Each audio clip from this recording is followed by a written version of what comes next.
পশ্চিমাদের আগ্রাসন নেপাল ভুটান মানেনি, নেপাল ভুটান মানেনি, মানুষ নেপাল ভুটান মানে না, বাংলাদেশ মানবে না, বাংলাদেশও মানবে না, নেপাল ভুটান মানে না, নেপাল ভুটান মানে না, বাংলাদেশও মানবে না। আমার ভাইয়ের রক্ত বিনা যেতে দেব না, তাহমিদের রক্ত বিনা যেতে দেব না, ইসকিবালের রক্ত বিনা যেতে দেব না। আমার সোনার বাংলায় মানবাধিকার ঠাঁই নাই, আমার সোনার বাংলায় প্রতিবাদের ঠাঁই নাই, আমার সোনার বাংলায় মানবাধিকারের ঠাঁই নাই। ফাঁসি ফাঁসি ফাঁসি চাই, প্রতিবাদের ফাঁসি চাই, ফাঁসি ফাঁসি।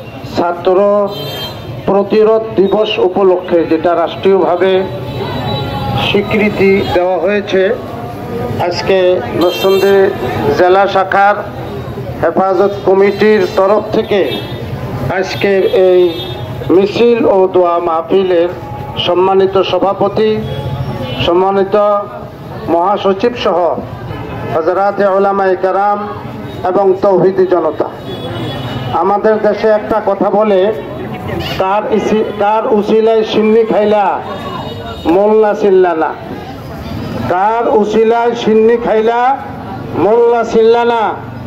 অন্তর্বর্তীকালীন সরকারকে বলছি, এই যে ক্ষমতায় বসেছেন, শহীদদের রক্তের উপরে ভর করে বসেছেন।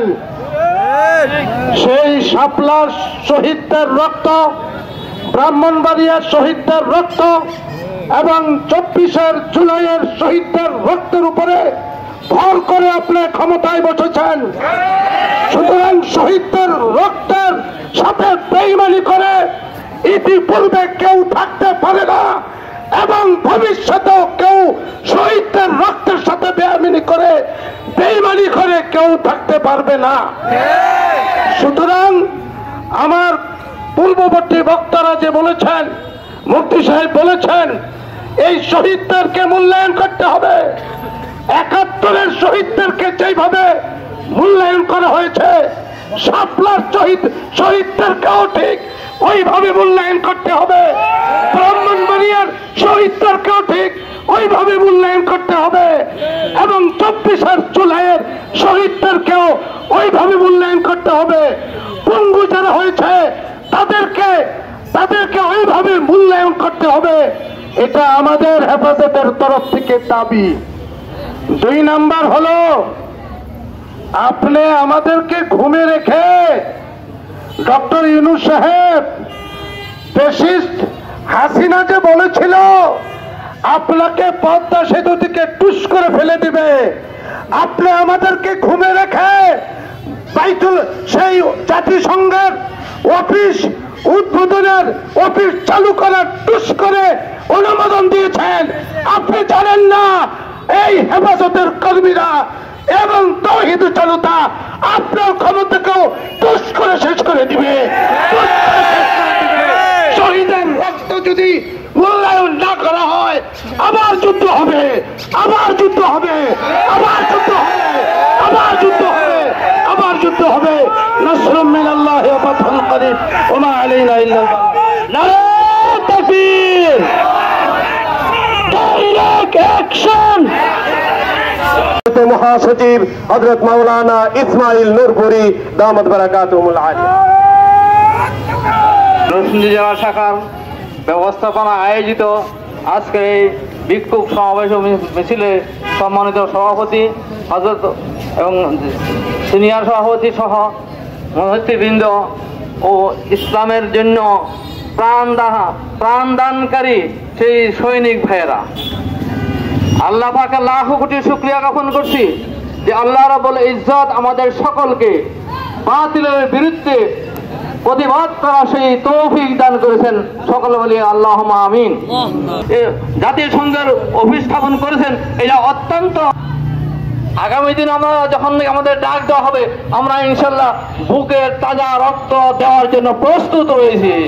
গুরুত্বপূর্ণ বক্তব্য নিয়ে আসছেন হেফাজতে ইসলাম বাংলাদেশের নরসিংদী জেলা শাখার সংগ্রামী সভাপতি হাফেজ মৌলানা শওকত হোসেন সরকার দামাত বারাকাতুহুল আলিয়া।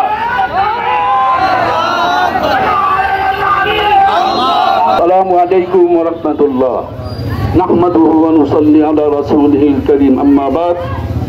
উপস্থিত হেফাজতে ইসলাম নরসিংদী জেলা শাখার সম্মানিত মহাসচিব, সহসভাপতি এবং তৌহিদি জনতা, আল্লাহ পাকের দরবারে শুকরিয়া আদায় করছি।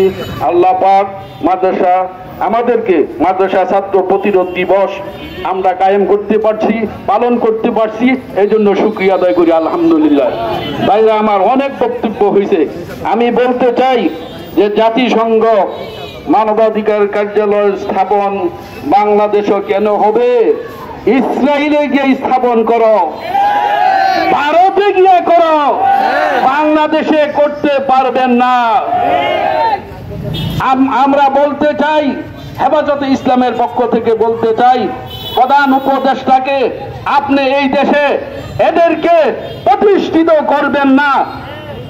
যেখানে আমাদের ফিলিস্তিনকে ধ্বংস করছে, গাজাকে ধ্বংস করছে, জাতিসংঘ কোথায় ছিল? কিসের জাতিসংঘ? জাতিসংঘ আমরা মানি না, মানব না। এই জন্য যদি এই দেশে জাতিসংঘের কার্যালয় স্থাপন হয় তো তৌহিদি জনতা, হেফাজতে ইসলাম আমরা অবশ্যই এটা বাধাগ্রস্ত করব। বাংলার জমিনে এই কার্যালয় প্রতিষ্ঠিত করতে দেওয়া হবে না, হবে না, হবে না। এই জন্য আগামীর জন্য আমরা হেফাজতে ইসলাম আগামীর জন্য আমরা তৈরি নেই। আমরা যেই সময় হেফাজতে ইসলামের পক্ষ থেকে আপনাদেরকে ডাক দেওয়া হবে, আমরা মাঠে ময়দানে ঝাঁপায়ে পড়ব। আল্লাহ পাক আমাদের আজকের এই প্রতিরোধ দিবস আল্লাহ আমাদের কবুল করেন এবং সকলকে স্বাগতম, ধন্যবাদ জানাই আমার সংক্ষিপ্ত বক্তব্য এখানে শেষ করছি।